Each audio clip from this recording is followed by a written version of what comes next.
Apakah suaranya terdengar? Terdengar Ibu. Bisa terdengar Oke. Bu.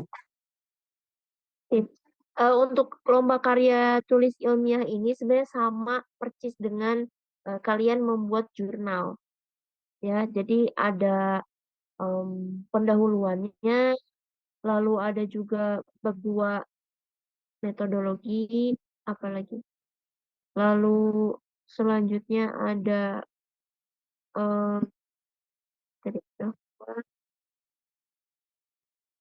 Ada bab 2-nya tinjauan pustaka, metodologi, pembahasan pembahasan, lalu kesimpulan. Ada 5 bab nanti yang harus ada, ya. Jadi memang em, ini cocok untuk kalian yang memang sudah ada penelitiannya gitu. Jadi nanti tinggal menuliskan. Beda halnya dengan karya tulis yang memang tidak pernah dibuatkan penelitiannya atau alatnya gitu. Kalau misalnya kenapa saya bilang dari awal em, kalau bisa yang sudah ada alatnya gitu, karena memang kan basicnya Polman sendiri kan production based learning gitu. Jadi kita membuat sesuatu menjadi sebuah alat gitu, tidak hanya teoritis. Sebenarnya bisa. Apakah karya tulis itu bisa berupa teori? Bisa. Tapi kalau misalnya karya tulisnya berbasis saintifik atau teori, itu kalian nanti harus banyak penyelesaian matematika. Dan itu akan lebih sulit dibandingkan sebuah alat yang dikerjakan. Tuh. Dan kita juga dari vokasi lebih baik dikedepankan production based learning itu. Apakah tiap masing-masing kelompok sudah ada em, apa draftnya mau membuat apa?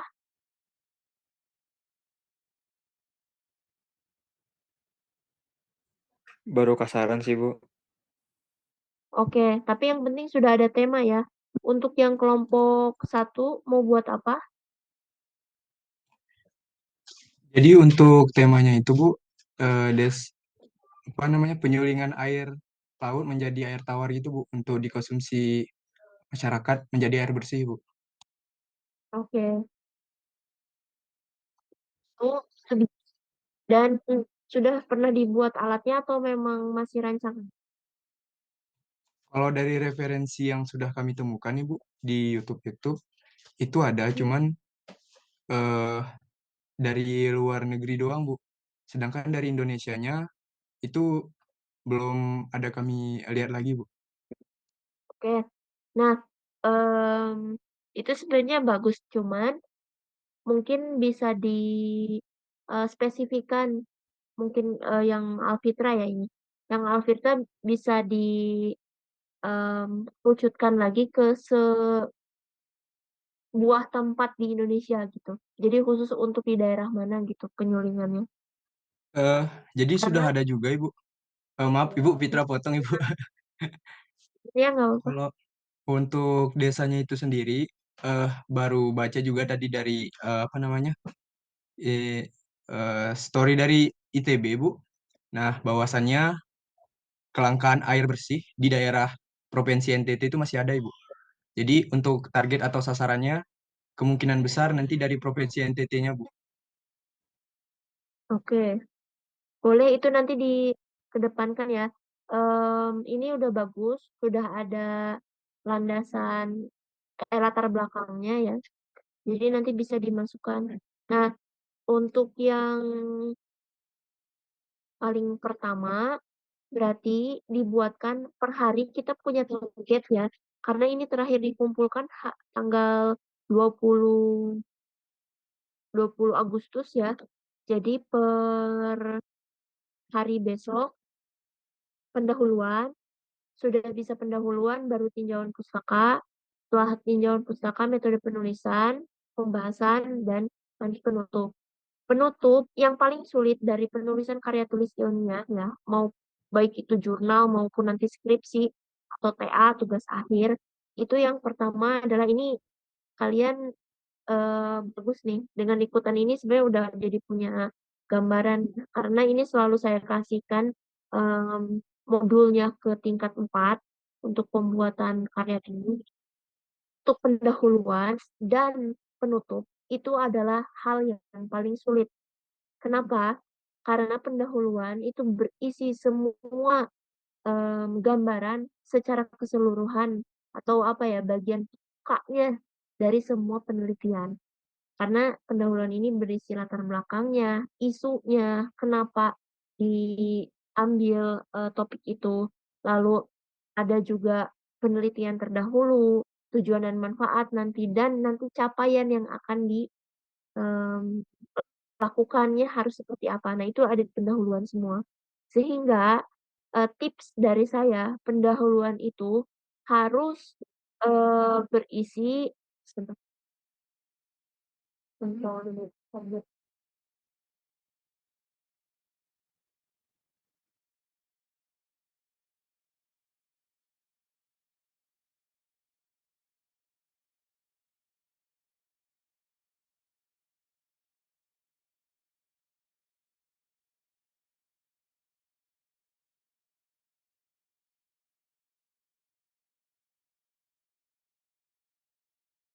Oke, mohon maaf.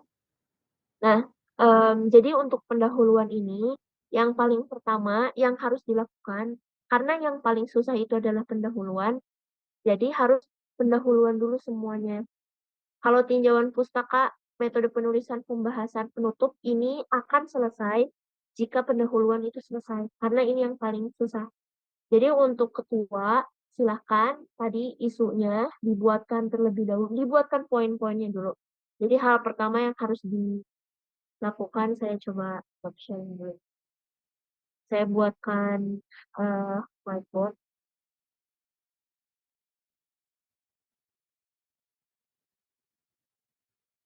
untuk eh, yang pertama,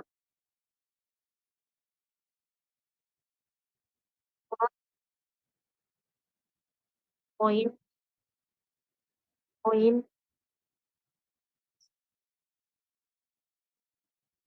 Jadi pendahuluan itu terdiri dari 3 paragraf. Yang pertama tadi poin-poin isunya, yang kedua penelitian terdahulu, yang ketiga tujuan dan manfaatnya. Jadi ini adalah paragraf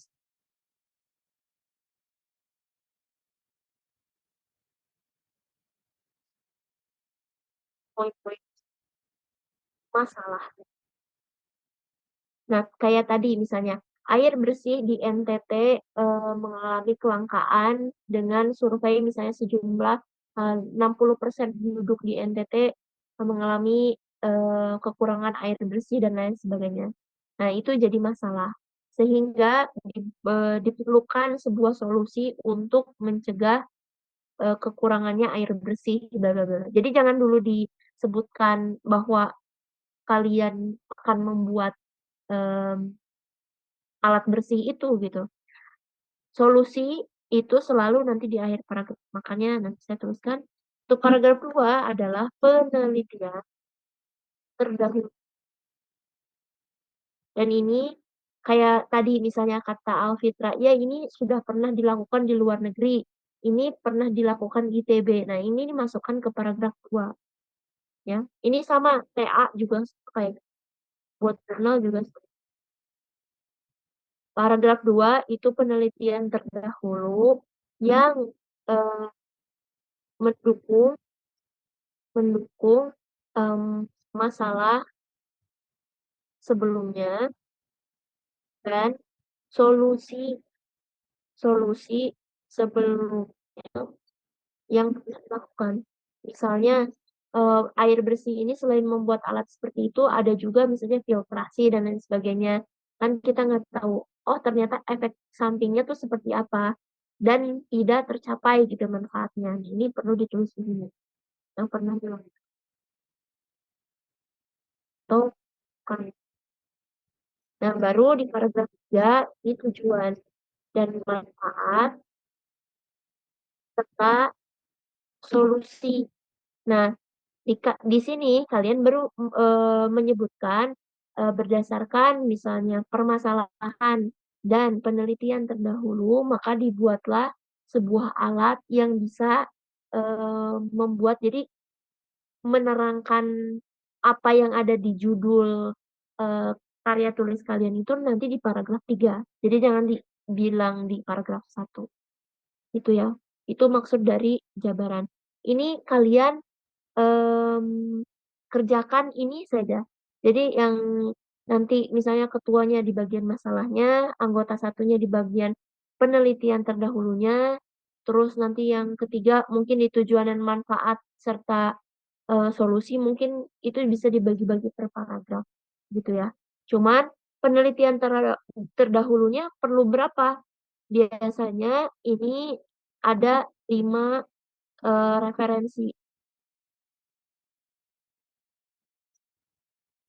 Tapi kalau misalnya bisa lebih, boleh banget gitu ya. Bisa bisa 5 sampai 20 referensi. Ini makin banyak referensi, itu biasanya poin karya tulisnya lebih bagus lagi gitu.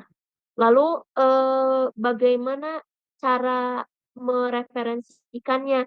Misal ya, kalian tidak perlu menjelaskan di ITB pernah melakukan penelitian, em, misalnya penelitian ini. Jadi dijabarkan jadi satu paragraf. Bu, gimana kalau misalnya paragrafnya kepanjangan? Nah, jadi kalian nggak perlu menuliskan sepanjang itu, cukup dengan misalnya em, air atau yang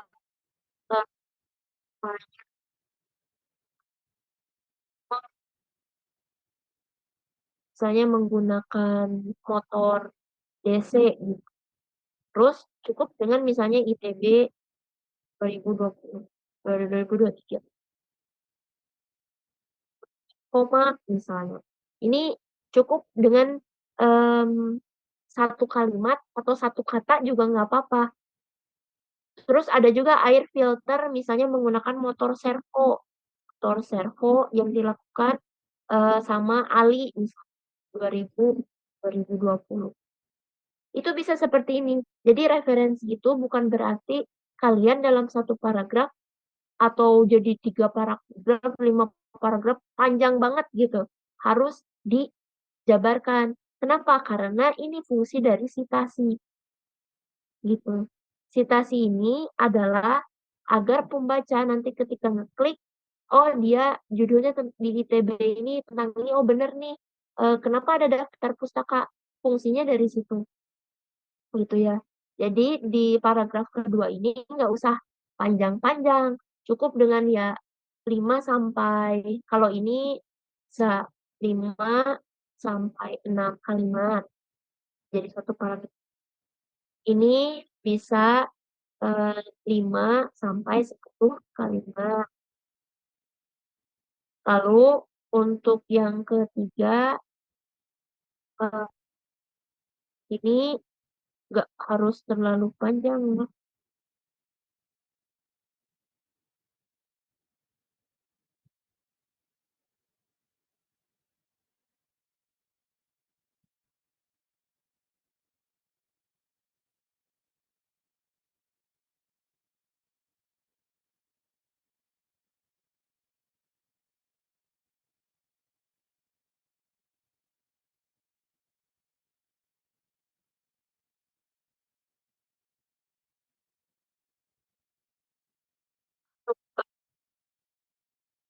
Dan manfaat serta solusi ini dibuatkan jadi em, 3 sampai 5 kalimat. Nggak usah. Ya.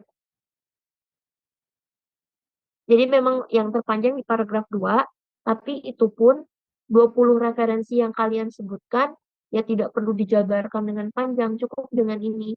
Oh, di ITB atau Ali misalnya, atau em, Muhammad misalnya, sama-sama nih menjelaskan tentang air, alat filter air.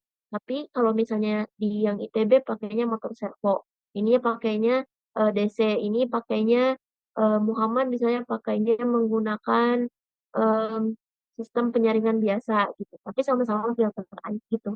Paham kan ya maksudnya? Jadi di sebuah paragraf itu tidak usah em, terlalu dijabarkan, jangan terlalu bertele-tele ini. Itu adalah mau karya tulis dimanapun, buat buku juga sama ya. Tiga, kalau misalnya kalian udah bisa bikin em, tiga paragraf ini, itu udah selesai. Latar belakang itu kalian pasti udah selesai. Kenapa? Karena untuk selanjutnya itu adalah selain pendahuluan, baru tinjauan pustaka. Tinjauan pustaka itu uraian yang menunjukkan landasan teori dan konsep-konsep yang relevan. Nah, sehingga kalian nanti lihatnya dari mana? Lihatnya dari paragraf 2 di latar belakang tadi atau di pendahuluan tadi. Kan di sini sudah ada penelitian terdahulunya. Nah, ini baru kalian lebih jelaskan lagi sehingga kalian harus rapi ya. Nanti yang tugasnya bagian nyari referensi itu jurnalnya harus sudah di-download. Downloadnya bagaimana? Ini saya kasih tahu lagi. Sampai sini ada pertanyaan tidak cara membuat pendahuluan?